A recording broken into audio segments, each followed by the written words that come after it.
What's up YouTube? I'm back today with a video on how to make a college list. So if you saw my earlier reaction videos to college decisions, you'll know that I essentially applied to 22 schools, withdrew from one, and that was a huge mistake.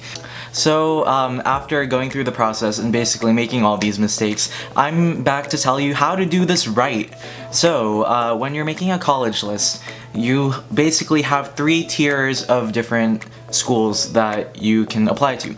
The safeties, the matches, and the reaches. For safeties are the schools where you can get in with your eyes closed, or get a lot of money that can make it very economically feasible to attend. I really recommend that at least one of your safeties has rolling admissions, which means there's essentially no application deadline, but the earlier you apply, the bigger your chance for merit scholarships or a lot of financial aid there is, and they usually get to you within a month, so you basically will find out at least that you'll be going somewhere. Also, safeties don't have to be your state schools. I'm going to talk about this a little bit more later, but there are a lot of safety schools that give a lot of money that are out of state, so you don't have to stay in state. You can still look outside for safety schools, although your in-state school is definitely a good option. The next tier of schools are the matches. So the matches are basically schools that you have a reasonably good chance of getting in. It's more 50-50, like 60-40 of a chance that you get in versus not getting in. So of course they're not a sure bet by any means, but they are definitely a place that you have a good chance at going to. And finally, the reaches. The reach schools are schools that are basically very unlikely for you to get into. This can also differ by major. A school that may be a reach to you for like business may not be a reach to other people if they're applying for a different major. So yes, this differs by school, so it's very important to be privy to what majors, what departments are super competitive to get into at those schools, because some schools have impacted majors. Basically, they put a cap on the number of people who major in that kind of thing, so they can't accept that many people. I know this happens at, for example, Notre Dame with their business school, because the Mendoza School of Business is very high ranked. Just keep that in mind. As for the number of schools that you should apply to, generally I'd say no more than 2 safety schools. For matches, you can do like 3 to 5, and same thing with reaches. I'm not a fan of like having one reach school because frankly, like in this admissions process, you never really know what's gonna happen. So you're deciding on a college list, right? What colleges do you pick? What do you look for in a college? How do you know if you'll like something or you won't like something? So there's a lot of good search tools out there, but the factors that I say to keep in mind would be financial aid. Financial aid is a big one. Basically, I'm saying don't apply to UC schools if you're outside of California. I know everyone wants to go to UCLA, but they don't give financial aid out of state. It's very heartbreaking to get into a school, like especially if it's a school of your dreams, and then realize you can't afford it because you didn't pay attention to financial aid policies before going into the process. Another thing to keep in mind is that they offer the major that you want. When I was deciding on my schools, I was looking for schools that had neuroscience or cognitive science and also had a classics department because I was interested in taking classes in those areas. That kind of ruled out things like my state school or any schools in Arizona. That's kind of something to really pay attention to, because what's the point of going to a school if you can't study what you wanted to in the first place? Another thing to consider is the campus culture. There are very tight-knit schools. Some schools are very spread out. Some are sporty and into frats and like Greek life and things like that, and some are kind of introverted on the low-key side. And also pay attention to stress culture sometimes, because for some people an intense school helps them thrive. For a lot of people, they do crack under pressure, so that may not be the best place for you. The next thing to consider is curriculum structure. There are some schools that have a lot of distribution requirements, or they have a core curriculum, basically like a set of courses that everyone takes, or some schools have more of a flexible open curriculum. An example would be Brown University or University of Rochester, where you can basically take classes in whatever you want. So that's something to keep in mind, especially if you want a core curriculum and want to be well-rounded, or you just want to take classes in things that you love. And are really interested in, and there's pros and cons to both. I know a lot of people will disagree with me on this, but one thing to really keep in mind is location. For me, it was a big factor in my decision because I stayed in the same city for my entire life, and I really wanted to be far away from home and to experience something new. Like, remember that although the location isn't everything, for example, don't go to school in LA just because it's in LA, because frankly LA is overrated, and so is New York City. You can quote me on that, but definitely pay attention to those factors. Maybe make it more generalized, more in the sense of like, is this place in a big city? Is it in the suburbs, a small town, a college town? Is it rural? Like, are more things happening on campus, more things happening off campus? It just really depends on the person. And lastly, pay attention to job prospects and networking, because for me, having a good alumni network and having a good network was just really important to me. So I applied to some schools that are really strong in that and very tight-knit. For example, USC probably has the best alumni network in the country. Dartmouth has a really good one. Notre Dame has a good one. Vanderbilt has a good one. And like, these are things to just keep in mind, because when you're in the workforce, these are the connections that get you into the door sometimes. So financial aid, how do you find schools with good financial aid? So a lot of people don't actually research this, and it hurts me a lot when I hear all these college application process videos on YouTube, and I see that like the people would say, oh, I got into this school that I really loved, but I can't afford it. They gave me a really small scholarship. I'm like, that could have been preventable if you actually thought it through or actually researched a little bit. No shade. But yeah, some schools give really good need-based aid, so aid that's based on your income. Some give really good merit scholarships, and some do not. So the way that you can look these up is, I'll insert a video right now. Go onto the US News website, look up the school, and if you scroll down, you're going to find something that says financial aid, average percentage of need met. So when it says that the percentage of need met is very high, that means basically if you look on the college website and look for the net price calculator, the number that they quote you there is pretty much the one that you'll be paying. So in terms of financial aid, I really warn against applying to out-of-state public schools. So like, if you see all these YouTubers going to places like UCLA or University of Georgia or UNC, or actually UNC's good, or University of Washington, these are all really good schools, but they do not give good financial aid outside of your state.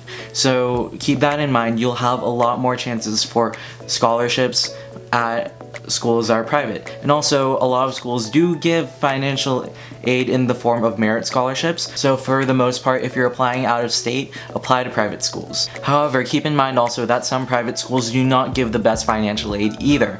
For example, NYU is notorious for not giving good financial aid. So think twice before thinking, hey, I'm gonna apply here because I want to be in New York. And there's other schools too, like Boston University, Syracuse, currently blanking on other places, but yeah. Also, when you're applying to schools, make sure to plan out your deadlines, because it does not end on January 1st, and not all colleges are due on January 1st. There's merit scholarship deadlines, which are usually like December 1st. I know Emory has November 15. And there's also, like, you have to request interviews. And interviews basically run anytime from January through March. And that's a lot of stress trying to schedule all of them and go to all of them. And there's also additional merit scholarship essays that you need to account for when you're applying to schools, because it takes extra time. For example, Vanderbilt, when you're applying for the full tuition scholarships, they make you do an additional essay outside of your common app, and you have to find that on the website. Same thing with Washington University in St. Louis, University of Notre Dame let me know that I need to complete merit scholarship essays in like late January. And if you are lucky enough to get invites to interview for merit scholarships, you have to slot in time in your second semester of senior year to actually go to those interviews. Like USC makes you interview on campus for their have tuition and full tuition scholarships. Same thing with Washington University and Emory University. Next thing to keep in mind is fee waivers. If you are lower income or you have any circumstances that make it hard for you to afford the college applications, talk to your counselor at school and see if you can get fee waivers, because they will cover the fee of applying to colleges. The fee is usually between $50 and $100 per college, so make sure not to apply to too many, because that'll be a lot. I was fortunate to get fee waivers, which is why I applied to 22 schools. You can also get fee waivers for sending your SAT and ACT scores. But if you don't have eligibility for fee waivers, those fees add up. Next thing I want to talk about is the fact that there are schools outside of the big name brand schools that you need to consider too. Like liberal arts schools, for example, which are not as well known, but still amazing institutions. For example, there's schools like Whitman College and Trinity University in San Antonio and Colorado College and Lewis and Clark, which are all amazing universities that